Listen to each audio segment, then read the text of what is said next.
नमस्कार। शिक्षा समाचार में आप सबों का स्वागत है। शिक्षा समाचार में बात हम शिवानी की कर ही चुके हैं। शिवानी की घटना को लेकर आप सबों शिक्षकों को सीख लेने की जरूरत है। इस पर और विस्तृत चर्चा होगी, लेकिन आज हम जिस विषय पर चर्चा करने जा रहे हैं वह विषय है हेड टीचर। जो नए हेड टीचर बनाए गए हैं वो इतने दहशत में क्यों हैं। रोजाना 50 कॉल 100 कॉल हेड टीचर लोगों का आता है, और जब उनका कॉल आता है ना तो सच कहिए कि हमें बहुत गुस्सा आ जाता है। मतलब बच्चा सॉरी भाई, आप लोगों से हम ठीक से बात भी नहीं कर पाते हैं इतने, क्योंकि हमें लगता है कि आप लोग काम छोड़कर भागना चाहते हैं। आप लोग अपने मर्जी से आपने चुना है हेड टीचर का कुर्सी, और फिर जगह पर पोस्टिंग नहीं मिली या समस्या हुआ तो आप लोग भागना चाहते थे। हमें मतलब एक अंदर से हमें ये भाव लगता था कि ना बहुत हो गया, इन लोगों को इंटरटेन नहीं करना है। इस वजह से कई शिक्षकों के हेड टीचर्स के साथ बातचीत में हमने मिसबिहेव भी किया, बहुत रूडली बात किया। लेकिन आज एक शिक्षिका हमें फ़ोन की, ऐसा नहीं है कि पहली बार शिक्षिका कोई फ़ोन की हो। हेड टीचर को लेकर बहुत सारी शिक्षिका का भी फ़ोन आता है। सीधे सीधे तौर पर हम कहते हैं कि आप तो खुद गए हैं, अब आपको पहले वाले कैडर में वापस भेज दे, ये कैसे संभव है। सरकार का निर्णय है ना। सरकार, आप परीक्षा दिए हैं, बीपीएससी आपकी परीक्षा ली है और उस परीक्षा में पास किए हैं, फिर आपका चयन हुआ, उसके बाद पोस्टिंग हुई, तो बीपीएससी से चयन हेड टीचर को कैसे अब फिर सहायक शिक्षक बना देगा भाई। इसलिए आप लोग इस तरीके से बात मत करिए, फाइट कीजिए। लेकिन आज जो महिला शिक्षक से हमारी बातचीत हुई तो कई बिंदु पर बातचीत हुई। संयोग से उस समय में अच्छे मूड में थे। होता है कभी कभी, विधानसभा का सत्र समाप्ति पर था, कोई ज़्यादा हल्ला हंगामा नहीं था, लगा कि चलिए। उसी बीच उनका फ़ोन आया, आराम से बात होने लगी। बात हुई तो लंबी बातचीत हुई, तो हम समझने की कोशिश की कि आखिर समस्या क्या है। पुरानी टीचर कैसे इस व्यवस्था में फिट बैठते थे और नए टीचर क्यों नहीं फिट बैठ रहे। तब एक बात समझ में हमें आई कि सिस्टम चाहती है कि हेड टीचर करप्ट रहे। सरकार हेड टीचर करप्ट रहे, इसकी पूरी गुंजाइश छोड़ रखा है। ईमानदारी से आप काम कर ही नहीं सकते, और ईमानदारी से आप काम करेंगे तो आपको फटकार लगेगा, आपको जलील किया जाएगा। अब अभी पूरे बिहार में जितना हेड टीचर सब गया है नया नया, उस बेचारे सब को कहता है कि आप ज़मीन का कागज़ दीजिए, आपका मोटेशन होगा, दाखिल खारिज। अब भाई उसको पता है, अभी तक स्कूल गया ही है, उसको कहाँ से कागज़ आएगा। बिजली लगा लिया, अब बिजली का बिल का भुगतान कैसे होगा पता नहीं है। 25,000 रुपया दिया है तो उसमें कहा कि टैब ले लीजिए, 2 टैब में आपको दिया है, वो टैब चलता नहीं है, 4-4 हज़ार रुपया का रिचार्ज कूपन भरा लीजिए। शौचालय है, उसमें ताला बंद रहना है। अब मध्याह्न भोजन है, पहले गांव की हेड टीचर रहती थी, हेड मास्टर, तो मध्याह्न भोजन बनाने वाली शिक्षिका का उसके कंट्रोल में रहती थी, हेड टीचर का गाँव की रहती थी। अब बाहर से आई है तो उसको सामानें चोरी कर लेता है, कभी कुछ घट जाता है, परेशान है। अब वो हेड मास्टर जो है क्लास को व्यवस्थित करे, हेड टीचर की मध्याह्न भोजन बनावे। तो कई ऐसी समस्याएं हमें समझ में आई जिसको सरकार को गंभीरता से सोचना चाहिए। अब सचिव है, उसको दस्तखत करने में बीमारी हो गया, भ्रष्टाचार तो चरम पर पहुंचा हुआ है ना। सोचता है कि भाई पेमेंट पर दस्तखत करेंगे तो पहले कमीशन चाहिए। ब्लॉक से लेके मुखिया से लेके सरपंच से लेके वार्ड सदस्य तक यही होता है। अब कोई हेड टीचर ईमानदारी से काम कर रहे हैं तो उसको अलग समस्या है। और गांव में स्कूल को लेकर क्या मानसिकता है सबको पता है। जिस दिन कुछ खास रहेगा, बाले बच्चे को तैयार करके माँ भेज देगी, पढ़ने के लिए नहीं भेजेगी, लेकिन कुछ मिलने वाला है तो सबको भेज देगी। पुराने हेड टीचर उसको, हेड मास्टर साहब उसको मैनेज कर लेते थे, समझ में आ गया था कि कैसे डील करना है। नए हैं उनको समझ में नहीं आ रहा है, परेशान है सब, रात रात भर सो नहीं रहा है, रो रहा है, मतलब हैरान है हम स्वाभाविक तौर पर, मतलब सब परेशान है कि कहाँ आके फंस गए।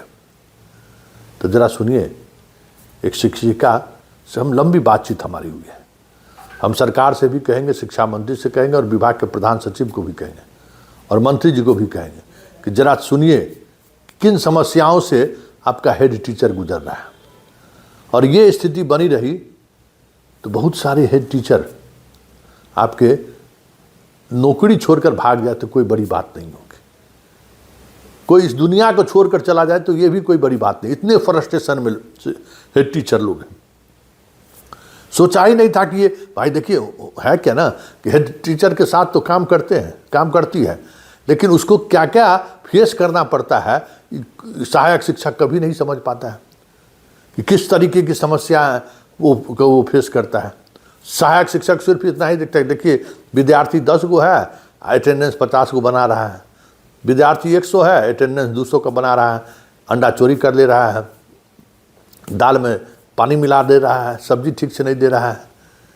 तो सहायक शिक्षक को तो वहाँ दिखता है, लेकिन उस अंडा 5 रुपया में अंडा हमको खरीद के देना है, किस फैक्ट्री में वो अंडा बनेगा सहायक शिक्षक को मतलब नहीं है। तो सहायक शिक्षक रहते हुए जो जीवन आनंद का जीवन है वो जीवन अब इन लोगों को दुभर साबित हो रहा है। लेकिन बड़ा सवाल ये है कि आप जब सुधार के लिए हर स्कूल में हेड टीचर दे रहे हैं और अगर हेड टीचर को इस तरीके से टॉर्चर किया जाएगा, इस तरीके से भ्रष्ट होने के लिए मजबूर किया जाएगा, तो फिर इस स्कूल के होने और नहीं होने का मतलब क्या है। जरा सुनिए क्या कह रही है महिला शिक्षिका। जी सर, प्रणाम। प्रणाम। हमारे साथ एक शिक्षिका जुड़ी हुई हैं जो पहले समान शिक्षिका थी, अभी हेड टीचर में ज्वाइन की हैं। और हम हेड टीचर अपनी सेवा में फिर से वापसी के लिए लगातार फोन कॉल्स आते रहते हैं। हालांकि हम उस फोन कॉल्स को लेकर सच कहिए तो हमें खुद गुस्सा आता है कि भाई ये क्या बात। लेकिन आज हम इनसे जब हमारी बात हुई और काफी लंबी बातचीत हुई, जिसमें इन्होंने बहुत सारी ऐसी बातें बताई जिससे लगता है कि नहीं, ये विभाग जो है इस मामले में गंभीरता से विचार करे। परेशानी क्या है जरा इस हेड टीचर से जरा हम समझना चाहते हैं। मैडम आपको परेशानी क्या हो रही है ये जरा बताइए। सर, परेशानी ये हो रही है कि हम लोग 13-14 साल से सेवा में थे और काफ़ी खुश थे, अच्छे से पढ़ा रहे थे, अपने सेवा के प्रति ईमानदार थे। और हेड टीचर की जब बहाली हुई तो हमारे अंदर भी एक सकारात्मक सोच आया कि हम लोग भी कुछ बदलाव करेंगे। अगर कहीं पे गरीब बच्चे हैं, उनको बहुत सारी सुविधाएं नहीं मिल पा रही है, तो हम लोग भी पूरे जोश के साथ सोचे कि बदलाव करेंगे। लेकिन कि जब हम लोग विद्यालय में योगदान दिए तो आए दिन कुछ ना कुछ समस्याएं उत्पन्न हो रही है। और ये समस्याएं सिर्फ ग्रामीण का नहीं है, ग्रामीण लोग हैं, सचिव हैं और हमारे जो साथी हैं, जो सहयोग हैं करना चाहिए उनको, वो लोग भी नहीं करते हैं। सब लोग हर तरह से टॉर्चर करते हैं कि ये नहीं हुआ, वो नहीं हुआ, कॉपरेट नहीं करना। कहीं का भी संचालन होगा तो सर सबके साथ होगा, और हम लोग हेड बन के आए हैं, लेकिन वो लोग तो हम लोगों को बिल्कुल एकदम प्यून समझते हैं, हमारी कोई बात ही नहीं मानते हैं। ऊपर से डिपार्टमेंट का भी थोड़ा टॉर्चर होता है हम लोगों का कि गांव का है बच्चा सब, उसके साथ बहुत सारे अनामांकित बच्चे आते हैं, उनको भी देखना पड़ता है। और कभी वो लोग आते हैं, नहीं आते, सारा दबाव जो है कि हेड के ऊपर ही आ गया है, बाकी सबको तो कुछ भी नहीं है। इसीलिए हम सोचते हैं कि नहीं, जो काम हम लोग कर ही नहीं पा रहे हैं, जब सबका सहयोग ही नहीं हो रहा है, तो फिर ऐसे पद पे रहने से क्या फायदा। तो इससे अच्छा है कि हम लोग अपना मूल सेवा में चले जाएं अच्छा वापस वहीं। मतलब ये थोड़ा परेशानी क्या है डे टू डे में, रूटीन में आपको क्या परेशानी है, सरकार को जानकारी तो होनी चाहिए कि प्रॉब्लम क्या हो रहा है। प्रॉब्लम सर मेन रूप से है कि सब लोगों की तरफ से बहुत दबाव आता है, भारी दबाव आता है, चाहे ग्रामीण हो, सचिव हो या फिर हमारे सहयोगी हो। वो लोग भी किसी भी चीज में कॉपरेट नहीं करते हैं। रसोईया दीदी लोग भी है, अगर उनको कितना भी कुछ खाने पीने के बनाने के देते हैं ला करके, तो कहती है कि खत्म हो गया, पूरा नहीं डालती है और चाहिए। और कोई भी काम अगर डिपार्टमेंट की तरफ से दिया जाता है तो लोग सहयोग नहीं करते हैं, सोचते हैं हेड जाने, हेड करेगा। और जब हम लोग कहते हैं। आपको मान लीजिए कि असहयोग करता है तो जी, कोई आपको विभाग की तरफ से इस तरीके के असहयोग करने वाले शिक्षकों पर कार्रवाई करने का कोई अधिकार आपको मिला है क्या। अधिकार मिला है सर, लेकिन कि वो कितना देर के लिए होगा, 5 मिनट के लिए होगा। हम अगर कुछ कहते भी हैं, करते भी हैं, तो वो लोग और ज्यादा परेशान करेंगे। हो सकता है हमारा डॉक्यूमेंट छुपा दें, कुछ कर दें, कहीं कुछ ना कुछ वो लोग हमेशा करते रहते हैं, भड़काते रहते हैं। अब सचिव लोग हैं, उनको लगता है कि कितना पैसा सरकार देती है स्कूल को, वो लोग भी अलग भी किसी चीज पे साइन करने के लिए वो लोग पैसा मांगते हैं। अच्छा। उसके बाद जो सरकार जो पैसा दी है सर हम लोगों को, 25,000 रुपया दिया है, तो उसमें से 8,000 रुपया रिचार्ज कराने के लिए दिया है। लाउड स्पीकर खरीदेंगे, उसका 12-13 हजार दाम होगा। उसके बाद फिर हमको साल भर में जो खर्च होता है स्कूल में, कभी नल टूट गया, कभी प्लग टूट गया, तार कुछ हो गया, ये सब चीज ठीक ठाक करना है, फोटो कॉपी कराना है, फॉर्मेट करना है, तो ये सब चीज में भी पैसा लगता है। तो सर 4-5 हजार में पूरा साल कैसे चलाएंगे हम लोग?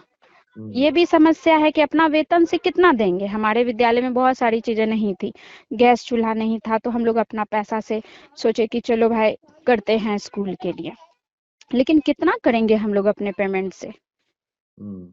और उसके अच्छा। बाद सरकार जो देती है पैसा बच्चों के लिए, एक बच्चा का फल के लिए देता है 5 रुपया। ये जो पद है प्रभारी, ये ज्वाइन करने के बाद पता चला कि इसमें तो कितना भी हम लोग कर लें, लोग चोर ही समझता है, गांव का लोग भी चोर समझता है, सरकार भी चोर समझती है। हम लोग टीचर हैं, रिस्पेक्टेड पोस्ट है हमारा। Teaching is a profession which teachers all the profession. हम लोग इतने दिनों से सेवा में थे और अच्छे से ईमानदारी से कर रहे थे, लेकिन ये लोग तो चोर समझ लेते हैं कि एक बच्चे के लिए वो 5 रुपया देते हैं। ये सही बात है? कहाँ से आएगा 5 रुपया में अंडा? बच्चा लोग दबाव डालता है, ग्रामीण के अंडा नहीं देता है, सब पैसा यही लोग रख लेता है। ये सरकार जो है, इतने पढ़े लिखे लोग हैं, आईएएस हैं, वो एक दिन आकर के हमको बताए कि कैसे 5 रुपया का अंडा खिलाएंगे, और एक दिन की बात तो है नहीं, रोज कैसे खिलाएंगे? अब फल की बात है सर, ग्रामीण इलाका है, जिस दिन अंडा फल का टाइम होता है उस दिन 20 से 25 बच्चे एक्स्ट्रा आ जाते हैं, उनको कहाँ से खिलाएंगे हम लोग? हम्म। तो ये सारी मेन मेन समस्याएं हैं।